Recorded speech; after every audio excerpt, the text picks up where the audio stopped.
Welcome, my dear student of class 10th. In last class, we complete the important question and answer of this chapter first, A Letter to God. Now it's a turn to complete the important poem that belongs to this chapter, Dust of Snow and Fire and Ice. ये दोनों poem को हम लोग आज कोशिश करेंगे complete करने की। स्टूडेंट यहाँ पर समझना है कि who is the poet of this poem, Robert Frost. और रॉबर्ट फ्रॉस्ट की स्टाइल क्या है कि वो बहुत सारी चीज़ें इम्प्लिसिट बताते हैं।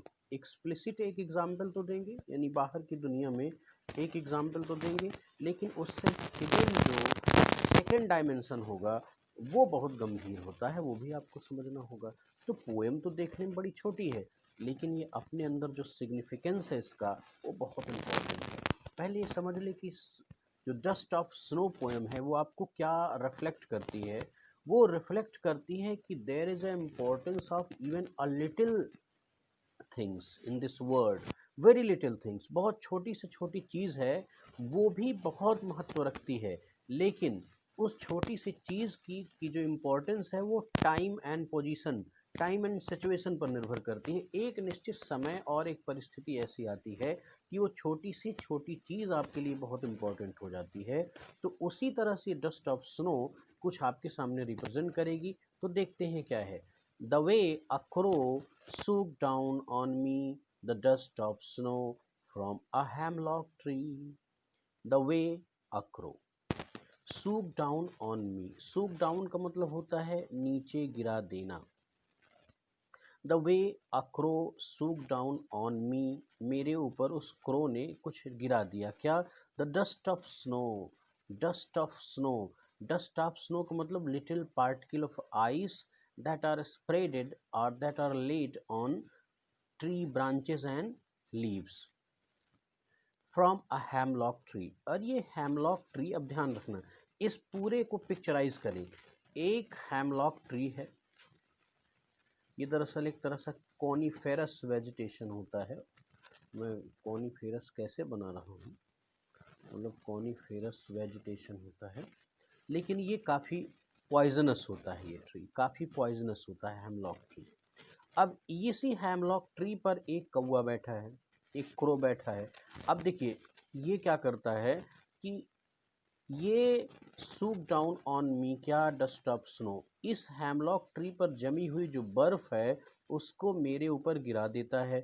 यहाँ पर श्रीमान रॉबर्ट फ्रॉस्ट खड़े हैं, इनके ऊपर ये जो कौवा है ये क्या करता है, डालियों पर जमी हुई जो बर्फ़ है उसको गिरा देता है। Has given my heart a change of mood. और जैसे ही ये डस्ट ऑफ स्नो इनके ऊपर गिरती है तो सिचुएशन क्या बनती है? Have given my heart a change of mood. इस गिरती हुई बर्फ़ ने, अर्थात ये जो shook down ice dust of snow है, ये क्या करती है कि मेरे मूड को चेंज कर देती है। Has given my heart a change of mood का मतलब इट चेंज्ड माई मूड, बस इतनी बात है। यानी मेरे उस समय जो मेरा मूड है, जो मेरी सिचुएशन है, मेंटल सिचुएशन है, उसमें चेंज कर देता है, अर्थात वो हैप्पीनेस की सिचुएशन क्रिएट कर देता है। इससे पहले मैं सैड हूँ, जब मैं यहाँ पर आया तो सैड मूड में हूँ, अर्थात रॉबर्ट फ्रॉस्ट कर रहे हैं कि मैं सैड मूड में हूँ, दुखी हूँ। और ये जो सैड मूड है ये पूरा दिन मेरा ख़राब करने वाला है। लेकिन जैसे ही इस कौवे ने हेमलॉक ट्री से डस्ट ऑफ स्नो मेरे ऊपर सूक डाउन कर दिया, गिरा दिया न, तो पोर कर दिया, उड़ेल दिया, तो उससे क्या हुआ कि मेरा मूड चेंज हो गया। अर्थात जो सैडी मूड है वो क्या हो गया, प्लीजेंट मूड में बदल गया। तो ये जो प्लीजेंट मूड है, इस इसका इम्पोर्टेंस क्या है वो देखें। And saved some part of the day I had rued, यानी वो जो दिन का मैं विनाश करने वाला था, रूड का मतलब र्यूइन करने वाला था, खराब से खराब जो मेरा दिन जाने वाला था उसको बचा लिया। अर्थात अब जब मैं प्लीजेंट मूड में हो गया तो मेरा दिन, the rest of day, the rest of day यानी जो बचा हुआ दिन है वो ख़राब नहीं जाएगा, बल्कि वो और अच्छा होगा। यानी क्योंकि मेरा मूड क्या हुआ है, वो प्लेजेंट हो गया है। तो ये स्टोरी है। अब इसका जो इम्प्लिसिट पार्ट है, जो हिडन पार्ट है लाइफ का, एग्जाम्पल देना चाहते हैं वो समझिए। हेमलॉक ट्री क्या है? जहरीला है, पॉइजनस है। और जो क्रो है वो भी किसका सिंबल है? बैड एलिमेंट का ही तो सिंबल है। क्रो कौआ, काला कौआ, है ना? तो और पॉइजनस ट्री ये भी क्या है? एक तरह से बैड एलिमेंट का ही रिप्रेजेंटेशन करता है। तो ये जो बैड रिप्रेजेंटेशंस करने वाले एलिमेंट हैं, एक ऐसी देश काल परिस्थिति आ सकती है कि हमारे जीवन में यह भी एक पॉजिटिव चेंज ला सकते हैं। यस, यानी एक ऐसी सिचुएशन, यानी पॉजिटिविटी और नेगेटिविटी सिचुएशन पर निर्भर करती है। तो इनका भी हमारी लाइफ में, इनका भी हमारे नेचर में कितना इम्पोर्टेंस है, अर्थात जो नेगेटिव एलिमेंट्स हैं उनका भी हमारी प्रकृति में इम्पोर्टेंस है। और एक ऐसी सिचुएशन आ सकती है जब यही बैड एलिमेंट्स, नेगेटिविटी वाले एलिमेंट्स हमारे अंदर पॉजिटिविटी क्रिएट कर दें, हमारे मूड को चेंज कर दें, अर्थात हमारे जीवन में अमूलचूल परिवर्तन कर दें। ऐसा भी हो सकता है। इसीलिए इस प्रकृति में दुख और सुख का कॉम्बिनेशन है, रात और दिन का कॉम्बिनेशन है, यानी दो विरोधाभासी चीज़ें, two contradictory things exist together. तो ये ही तो है, ये जो संसार है, ये जो प्रकृति है, इसमें यही तो आनंद है कि प्रकृति can not preserve only one part of the things.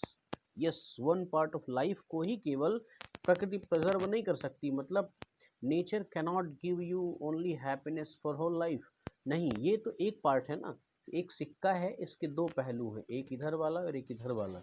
तो प्रकृति में बैड एलिमेंट और गुड एलिमेंट, राम और रावण सदैव एग्जिस्ट करेंगे।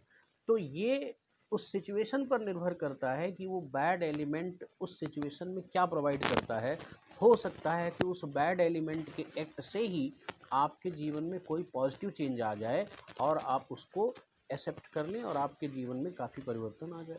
तो यही तो हुआ कि वो क्रो ने जो डस्ट ऑफ स्नो है उसको सूक डाउन कर दिया। वो बैठा भी हेमलॉक ट्री में है, लेकिन उसी समय has given my heart a change of mood and saved some part of a day I had rued. मतलब जो मैं दुखों से, रीड का मतलब डिस्ट्रॉय कर दूंगा, दुख में, हेल्ड इन रिग्रेट, बहुत कष्ट में जो मेरा समय उस दिन बीतने वाला था, और वो मेरा प्रसन्नता से बीतेगा, अर्थात उसको उस क्रो ने बचा लिया। तो ये है डस्ट ऑफ स्नो की इम्प्लिसिट स्टोरी। अब देखिए, इसी के साथ हम फायर और आइस को भी कंप्लीट कर देंगे, फिर दोनों एक्सरसाइज को कंबाइंड में आपके सामने नेक्स्ट डे पर लेके आऊँगा। फायर एंड आइस, देखिए दो चीज़ें हैं। जब ये धरती जन्म ली तो कहते हैं कि आग का गोला था। क्या थी हमारी पृथ्वी? आग का गोला था। और फिर कुछ, जब आप ज्योग्राफिकल टाइम स्केल पढ़ेंगे तो उसमें देखेंगे कि आप इसमें आइस टाइम भी आता है, बर्फ से ही चारों तरफ। और फिर ऐसा कहा गया कि इसका जो प्रलय है, वो प्रकृति का प्रलय कैसे होगा? चारों तरफ पानी ही पानी होगा और सब, सारी दुनिया, सारी धरती समुद्र में डूब जाएगी। ये कैसे होगा? अब आप सोचे, जो आइसबर्ग्स अंटार्कटिका और अंटार्कटिका, आर्कटिक क्षेत्रों पर जो बर्फ़ जमी है, अगर ग्लोबल वार्मिंग की सिचुएशन, यानी जो ग्लोबल वार्मिंग है, ये अगर इसी तरह से बढ़ती रहेगी, तो जो हमारे अंटार्कटिका और आर्कटिक पर लगने वाली वो क्या है, बर्फ़ हैं, बर्फ़ टोपियाँ हैं, ये पिघल जाएंगी। और ये पिघल करके क्या बन जाएंगी? जल। अब जब ये पानी बनेंगी तो जो समुद्र का स्थल है, जो ओशियन बॉडीज़ हैं, वो बढ़ जाएंगी, उनका स्तर बढ़ जाएगा। और जब बढ़ेगा तो फिर लैंड एरिया पूरा का पूरा सिंक हो जाएगा। कहाँ पर? समुद्र में। तो यही तो प्रलय है। तो प्रलय के लिए आग और ये जो बर्फ़ है, इन दोनों का बड़ा महत्व है। तो अब ये चीज़ें, ये रॉबर्ट फ्रॉस्ट कैसे आपको, आपके सामने रिप्रेजेंट करेंगे? ये क्या करेंगे कि फायर को डिज़ायर से जोड़ेंगे। और डिज़ायर मतलब हमारी इच्छा। और हमारा जो धर्म ग्रंथ है, बुद्ध से लेकर के जितने भी दार्शनिक पहले और बाद में हुए, उन्होंने कहा कि डिज़ायर इज़ लाइक फायर, यानी जो हमारी इच्छाएं हैं वो अग्नि की तरह तप्त हैं, तीव्र हैं, और वो हमें ही नष्ट कर देती हैं। यानी है जो हमारी डिज़ायर है, चाहे वो अलेक्जेंडर हो और चाहे वर्तमान में नरेंद्र मोदी हो, इन दोनों लोगों की जो डिज़ायर है ना, वो क्या करेगी? सब कुछ नष्ट कर देगी, इनका ही नाश कर देगी। क्योंकि इच्छा है बहुत पाने की, बहुत पाने की। अब अलेक्जेंडर के अंदर डिज़ायर है किस चीज़ की? पूरी दुनिया को जीतने की। और मोदी जी के अंदर भी क्या है? ग्लोबल लीडर बनने की। तो ये जो है ये डिज़ायर हमें क्या करती है? डिस्ट्रॉय कर देती है। अब ये आइस, आइस का इन्होंने जो संबंध बनाया है वो किस चीज़ से बनाया है? हेट से बनाया है। कि एक तो व्यक्ति डिजायर से भी अपने जीवन का पतन कर लेता है, और व्यक्ति अगर अत्यधिक घृणास्पद हो जाए, उसके अंदर सबके प्रति घृणा ही घृणा हो, तो भी तो वो अपना नाश कर लेगा।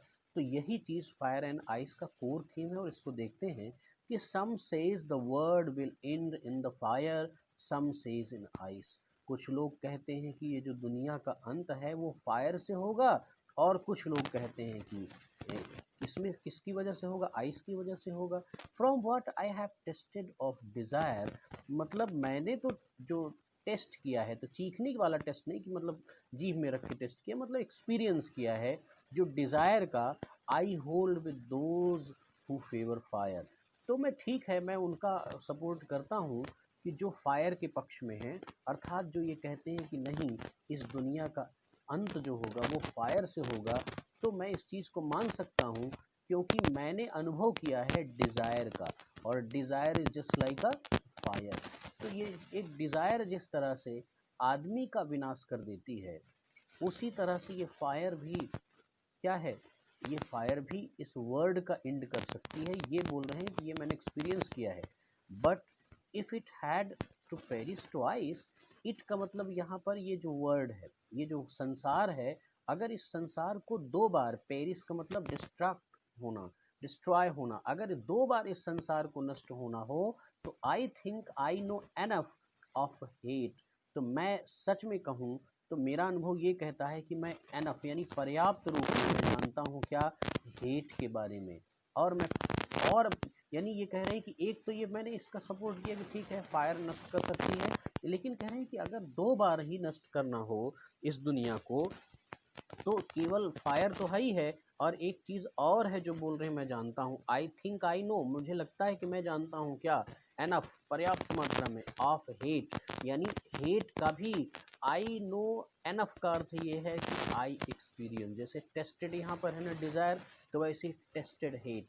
मैं ये कह सकता हूँ, रॉबर्ट फ्रॉस्ट कह रहे हैं कि मैंने हेट का भी पर्याप्त एक्सपीरियंस लिया है।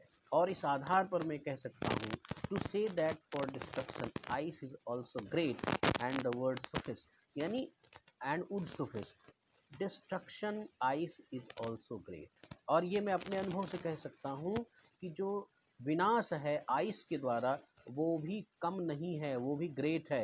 एंड वुड सफिस, और सफिस का मतलब सफिशियंट, और होगा पर्याप्त। यानी जो हेट है वो भी दुनिया को नष्ट कर देने के लिए पर्याप्त है, और जो डिज़ायर है वो भी नष्ट कर देने के लिए पर्याप्त है। तो desire is just like fire and hate is just like ice. तो एक तरफ अगर हम फिजिकल एलिमेंट के रूप में देखें तो फायर एंड ये फायर एंड आइस दिखेंगे। लेकिन अगर हम कॉन्सेप्चुअल मेंटल साइकोलॉजिकल एलिमेंट के रूप में देखें तो डिज़ायर और हेट ये दो ऐसे हैं कि जो, अब देखो, जैसे पूरी दुनिया में अलेक्जेंडर ने क्या किया, मुसोलिनी ने क्या किया, हिटलर ने क्या किया, इन लोगों के अंदर। अब देखिए ये दोनों आप वर्चूज़, ये फीचर देख सकते हैं। जर्मनी में हिटलर ने किसके प्रति, जो ज्यूस हैं, यहूदियों के प्रति घृणा इतनी भर दिया, और नाजियों के सम्मान को बढ़ाने के लिए द्वितीय विश्व युद्ध करवा दिया और दुनिया का विनाश किया। ये हेट है। ये this is the power of hate and this is the power of ice. और डिज़ायर, आप देख लो, डिज़ायर को देखो, पहले पूरी दुनिया को जीतने की इच्छा से ही तो अलेक्जेंडर ने क्या किया? पूरी दुनिया पर चढ़ाई कर दी, सारे संसार को नष्ट कर दिया। तो कुछ उसको हासिल हुआ? नहीं हुआ। जापान, पूर्वी, ये जो हमारा पश्चिमी एशिया है, यानी जो ये पूर्वी एशिया है, इस पूर्वी एशिया को जापान भी तो जीतने के लिए सेकेंड वर्ल्ड वार में एकदम आफत मचा के रखी थी। ये क्या थी? Desire to get victory. और अंत में उसका परिणाम क्या हुआ? परमाणु बम और एक बड़ा सा डिस्ट्रक्शन। तो यही ये बात रॉबर्ट फ्रॉस्ट यहाँ पर रखना चाहते हैं। तो आई थिंक स्टूडेंट की इतने में आपने इन दोनों पोएम के इम्प्लिसिट और एक्सप्लिसिट डायमेंशंस को समझ लिया है। अब मैं इसकी नेक्स्ट टाइम पर एक्सरसाइज के साथ आपके सामने आऊँगा, तब तक के लिए थैंक यू वेरी मच।